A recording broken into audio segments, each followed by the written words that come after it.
It's 2:15. There's a Ticket T-shirt. Now, which one is better? The medal or the T-shirt?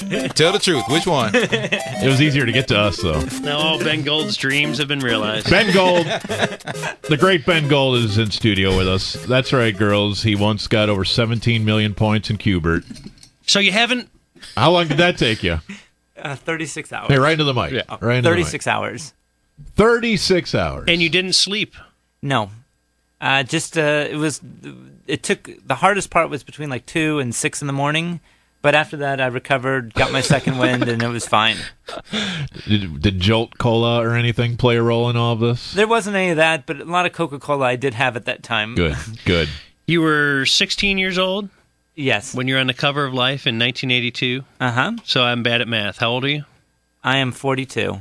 Seems like you and I had a similar head of hair in about 1983 that has not quite remained till 2009. Yeah, you can say we're follically challenged. I would say so. So I would have guessed you're a guy who has like a stand-up video game at home, and you might get on it now and again, but you said you haven't even heard the terms of Stargate in years or thought about them. I had won a millipede game, and so for many, many years at my parents' home, that millipede stayed.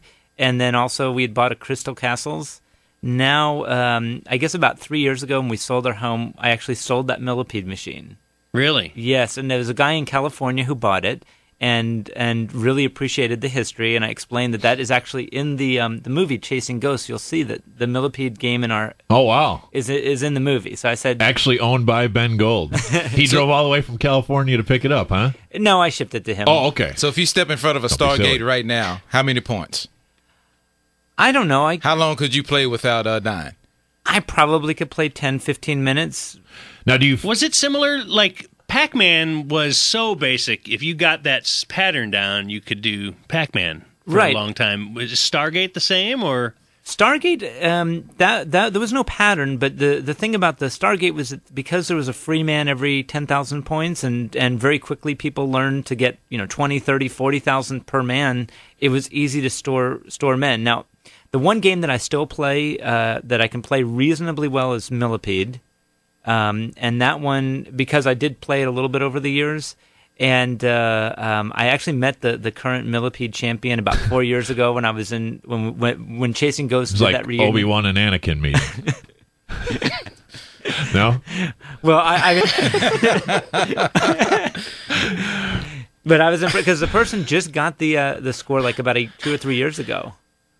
So, wow! So I'm like going, I can't believe people still go for these records. Now, do you ever do appearances in the video game community? Do they ever bring in here's the great Ben Gold, or do you live a largely anonymous life without video game celebrity in these days? And basically, you guys are it. Like, were you shocked when you found we were interested in talking with you? Is that a rare thing? Yes. Really? Well, tell Bob how you heard of us then. And I don't listen very much radio, and sure. So a friend of mine calls me up. Actually, a colleague of mine at work, Mike, who listens to your show, and he calls me up excited. It's like his third day at work, and he goes, Ben, you were leaving a voicemail or something, and it was on the radio about Q*bert. And I'm thinking to myself, I don't talk to people about Q*bert, Right. I was like, hey, I had 17 million points on Q*bert. Hey, look at me.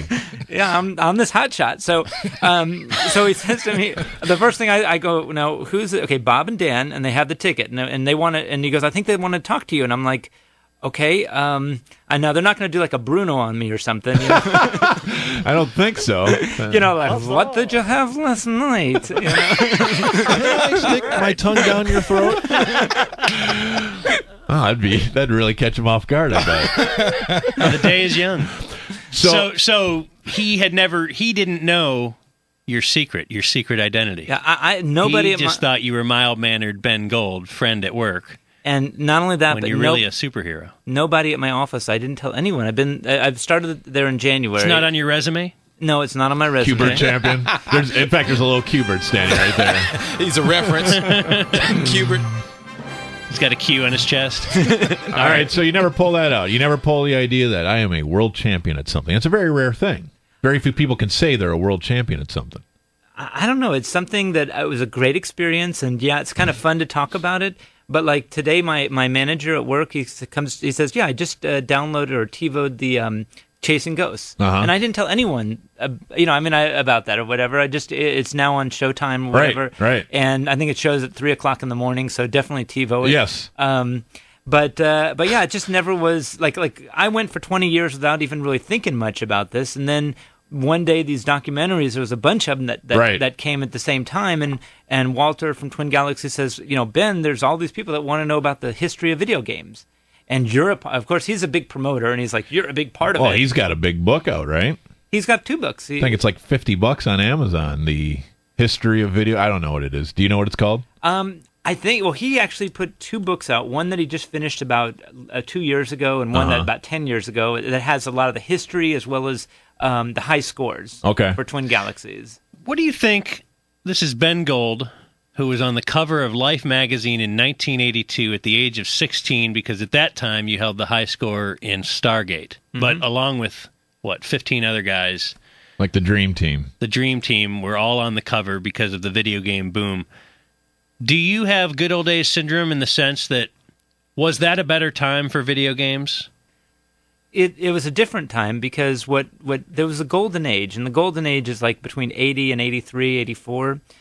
Really from Space Invaders, there was this magical time period where people would go to the arcades and there would be a new game. Okay, personally, I got hooked on Space Invaders when my dad left me in a shopping mall and gave me $5, and it was like do something. And you had to make that 5 last. Well, there was this big crowd around this game, and it was like I was sitting there because I was not really into video games, and all of a sudden I peeped and I waited and I put my quarter there, and finally when my turn came. It was like this high, this like, wow, I'm all of a sudden this protector of Earth, and it was going bum, bum, bum, bum, bum, bum, bum. Yeah, the heartbeat gets faster as it gets closer down to the bottom. Yeah. Exactly, as you get more and more, and so I'm like, oh my gosh, I got to save Earth, and so it's like I lost myself, and that was really the beginning of it. Yeah. Now, the problem with the arcade is that it became difficult to monetize. Okay, there was no online, there was no internet, there was none of these monthly fees. It was always you only got the only way to make money was putting quarters in. So it's very difficult to create competitive video game competition. Especially if there's good players, the arcade makes less money. Right, and so the arcade there was this catch-22. They loved it when a new game came out and we spent $50 or $100 to learn how to play it. But then they hated us when we spent 3 hours on one quarter. Right, and there was not this way of saying let's garner this community of people that are obsessed with it, and so in a weird way, you had this rare gift, but it was tough for the players or the arcades or anyone to really get rich off it. I mean, there are obviously gifts. LeBron James has one, for instance, that he has turned into several $100 million because he plays basketball real well. You turn yours into a ticket T-shirt. All those guys on that Life cover. Even someone as famous now, whatever that means, as Billy Mitchell, I don't know, has it ever been a big profit? Does he get appearances to go sign autographs for $20,000? I can't imagine he does. I don't know. I know he's had some. He got invited to Japan for, I think, the 25th anniversary of Pac-Man. Because he has the perfect game. Yes, because he did the perfect And he'll tell you all about it. That's right. Now, you're here to you're not here to do this, but you've been very outspoken during our breaks about the name